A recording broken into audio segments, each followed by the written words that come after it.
Hello, fellow monsters. Tinker Monster here, and welcome to the Eighth Continent.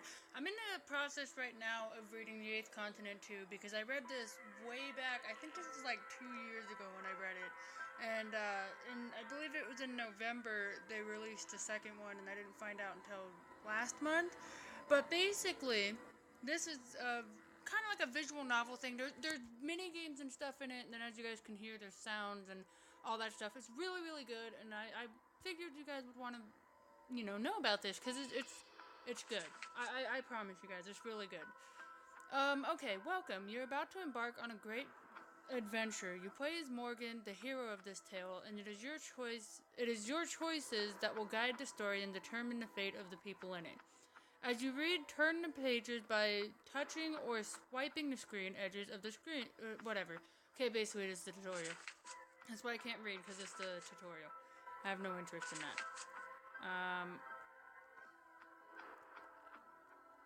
You guys know what I'm gonna do. You guys already know. Nice. Okay. Chapter 1, End Day. You wake up and the ambiance in the room seems different. The alterations is perceptible behind the closed curtains, someone gently toning down a dimmer switch. You try to roll over, get back to sleep, but then you hear a faint crack in the distance, like the sound of a stone landing on a marble floor. That's odd. Suddenly, awake, you're out of bed and peering through your bedroom window. A huge flower of black is blooming across the horizon, like Indian ink pluming through water. You can feel the house starting to shake. Will you watch the dark cloud in the far distance, or will you look at what's happening in the streets below? Let's look at the streets below. On the road, you can see a few people milling about in their night clothes, pointing at the sky, shouting and asking each other questions. Suddenly, they rush to your side of the street, running and scrambling into your neighbor's house. Then you see why. A vast crack has appeared down the center of the road, rocking the parked cars. For a moment, there is stillness. But then the rift opens up. With a huge grinding, deafening roar of tearing rocks, you watch the ground drop below. Half the street disappears in a fissure. Then another giant shudder rocks the house and you are hurled back into your room. Outside, there are screams. A car alarm starts blaring. I want to make this clear. Some of the words I'm going to have a little bit of problem with because it's British slang with a lot of what's said. I know the second one has a lot of British slang, but I don't remember if this one does. So, please, I'm sorry, bear with me on that one. Glass bulleting around you, shredding the curtains, peppering the bed in which you've been sleeping moments before. You scramble to your feet. Where did that wind come from? This house is swaying. Somewhere outside, the car alarm is screaming until it disappears, the sound swallowed by the roaring gale, and someone outside is shouting at the top of their lungs. You cannot hear Mum nor Dad. You cannot hear your baby brother, Ben. You lunge towards your bedroom door and wrench the handle, but it won't budge. The Duralock electronic deadbolt must be malfunctioning. You're trapped in a collapsing house. You're going to have to hack your way through and fast. Okay, so I'm going to save here just in case I messed it up. Basically, these are the mini games. Hack through your bedroom door. Press the mini game, blah, blah, blah. You guys will see what you're supposed to do. Okay, these ones are not fun. I am really bad at these. I don't know why, but I am. Let's see here. Oh, Jesus, I messed it all up.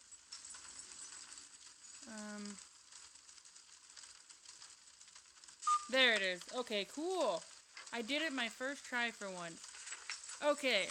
The lock must have malfunctioned because of damage to the house electronics. Mess with these gadgets long enough and a sort of intuition develops. You have to admit it, you're something of a chip off the old block. That's why you love to tinker with stuff like this. That's also why, the fool that you are, you rigged up this Duralock here in the first place. Luckily, that also means that you become quite proficient at hacking them. Mind you, not usually when your life depends on it or when the floor underfoot is starting to give way. Nevertheless, at last, you bypass the system. The metal bolt slides across. At last, you bypass the system, and why did I read that twice? Okay, it's gonna be one of those days. In the hallway, your family photographs are clattering from their hooks, and then you see cracks appearing in the walls themselves. Thickening streams of dust and the plate-sized slabs of plaster fall from the ceiling onto the rippling floor. What now? Get to Mom and Dad's room. Head for Ben's room to check he's not in a... Okay. Everyone must already be safe. Get out of there. No, we're gonna go check on Ben. As you rush forward to your brother's room, you hear a strange groaning above you, and suddenly, where you had loitered just a moment ago, a huge cylinder of concrete crashes through the ceiling and floor, leaving a huge hole. The chimney pot let loose like a cannonball. Above his cot, Ben's musical mobile, a dangling array of farm animals with smiling faces, is tangled and giving off a strange warped melody, but his cot is empty. Looking out the window, you see what you had not dared to hope for. Mum is sprinting across the garden, a bundle in her arms, above the din. You can hear that Mum's bundle is crying, Ben, but where's Dad? From here you can still make it to Mum and Dad's bedroom to check. Dad's not still there. Okay. You scramble down the hallway, leaning on the banister that skirts around the top of the stairwell, and make it into your parents' room. But your parents aren't there. Through the window, though, you can see the city in flames, shimmering columns of smoke, tall buildings collapsing in macabre silhouette. Before you can even realize you've done it, you've snatched up Mum's asthma inhaler. Running into your parents' bedroom, panicking, has set off an old force of habit, but there's no time to wait. You turn back to the landing, which has disappeared. The banisters, oh, I'm sorry, I'm bad at this. Which had disappeared. The banisters have fallen through the lounge below. The ribcage of the floor joists jut out of what's left in the collapsed hallway. Everyone must already be safe. Climb down the wreckage of the stairs and get out of the house. You manage to negotiate the crumbling staircase. Downstairs, the walls are screaming, the window frame snapping as the brickwork buckles. The grandfather clock nearly hits you as it falls, shattering on the floor with a clanging final gong. You hear a rasping yell, and it takes you a moment for you to recognize who it is. You have never heard your father's voice sound quite like that. Morgan! You run towards the kitchen, the quickest way out, but just as you are about to step in, a huge mass of wreckage falls from above. Hey! No! It is the blackened brickwork that makes up a section of the chimney stack, along with a huge expanse of tiled roof piling after it. You'll have to push through this detritus to get your dad. I've never heard that word before, I'm not going to lie to you guys. Let's go ahead and save again. We'll go ahead and use that one again, I guess. Start. Okay, here's where the fun begins. I am really bad at these. Only on this game. I don't really know why. My brain just does not wrap around these. I don't know. I'm just dumb, and you guys can tell. But yes, as far as you guys are concerned, I do read books if I have time to, and yeah. Oh, well, food. Okay. Found it. I found the food. Scrambling through the heaped masonry is hard work. Your hands soon shredded, sweat now pouring from your brow. Still no way through. At one point, you find yourself pulling a dust-strewn carrier bag of tinned food from the kitchen wreckage. You are already conscious of needing these kind of resources in the new world. Even in these first few moments of the time to come, you are already a survivor. And when a fresh bombardment of bricks fall from above, narrowly missing you, it is the survivor in you again who tells you that it's no use. You need to find another way out of the house. Go to the front door towards the street, or make your way through the house heading for the back door. Which one do I want to do? I'm going to save here, just in case I make a bad decision. We're going to put this on 6. Let's see if we can find anything else going through the house. And we did. Cool. Miraculously, the living room is clear of debris. This side of the house holding up rather better than the other. Without breaking stride, you snatch a handful, but there's one. I got one. Okay, a boiled sweets that lie of the dining table. And you tell yourself that born survivors would ignore the cutlery that is set there, stride past it. Born survivors don't pay attention to the 3 places: your father's left hand setting, your mother's arc of serving spoons already arranged in front of her placemat, rattling now across the table, starting to fall to the floor. So too, born survivors don't see Ben's high chair, scrubbed clean and ready for use, as if you were all about to break bread together. You make it out of the back door.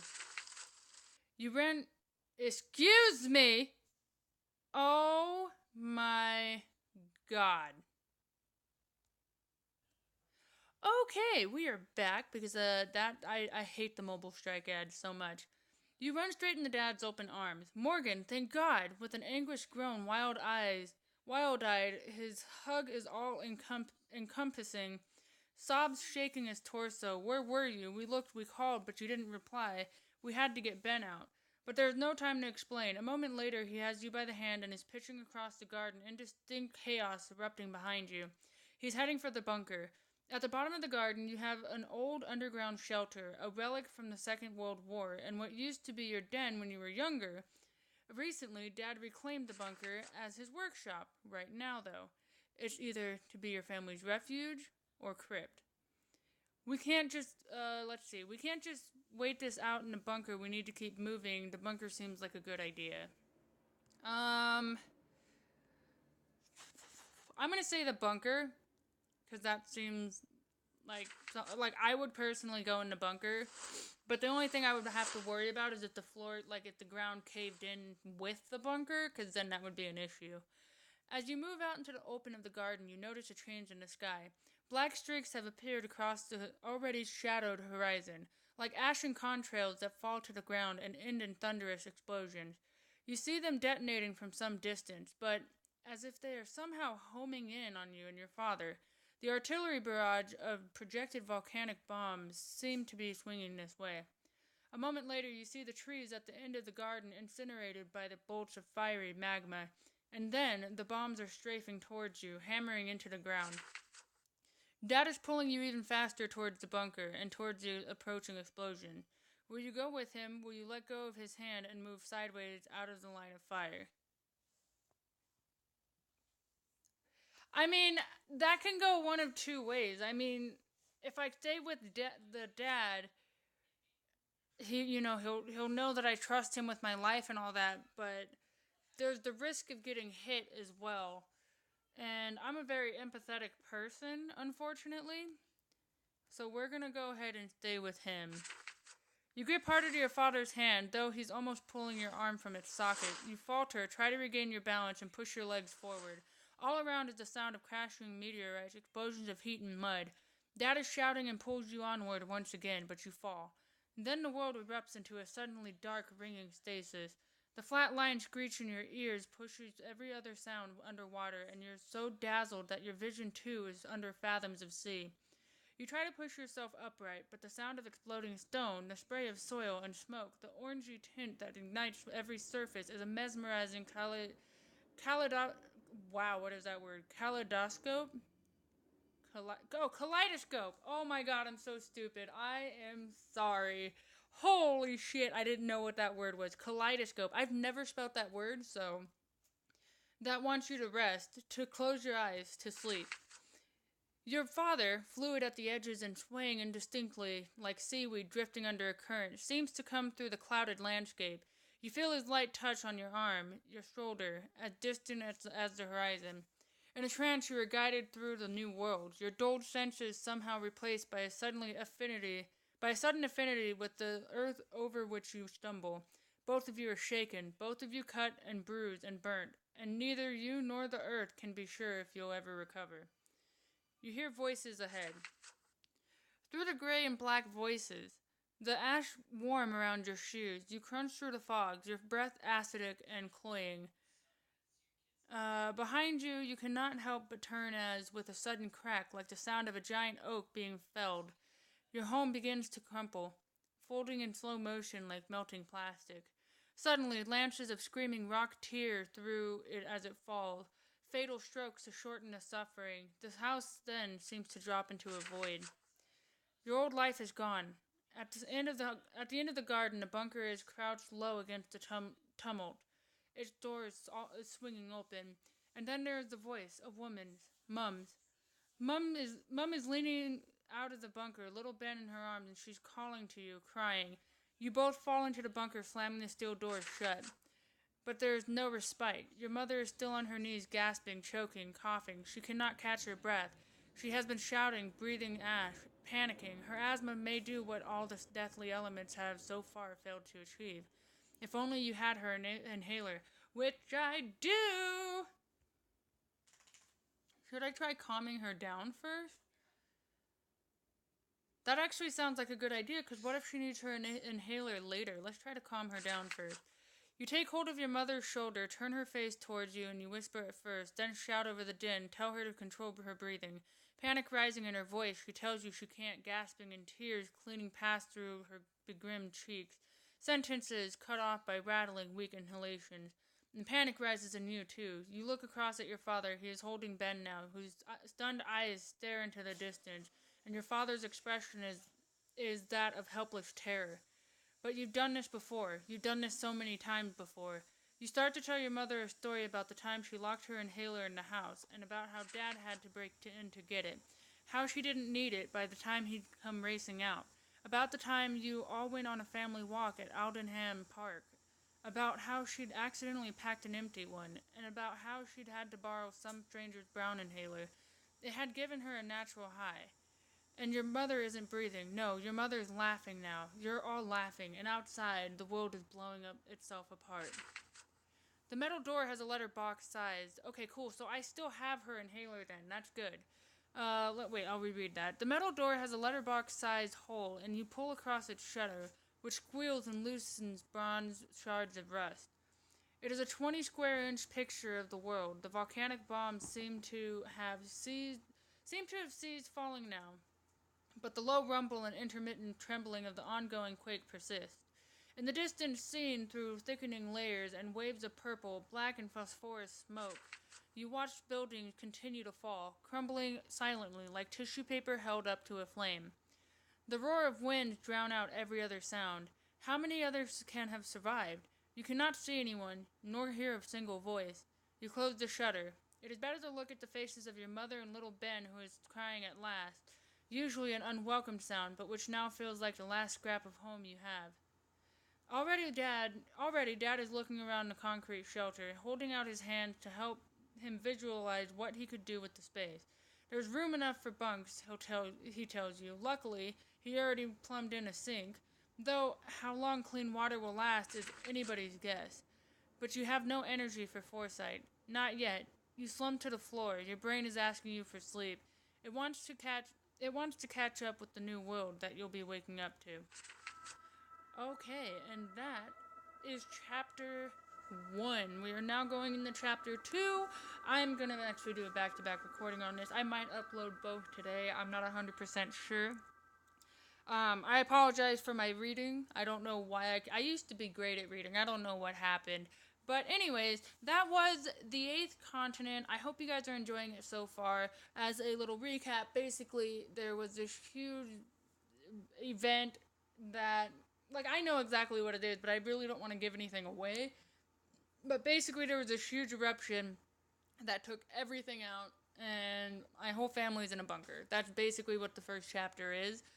It's a very detailed, very, very detailed, and I absolutely love that about this book, and you know, all about it, because there's mini games, there's sounds, there's everything in it is absolutely amazing in my opinion. So if you guys want, I don't know if it's on the iOS. Like I said countless times, I have an Android.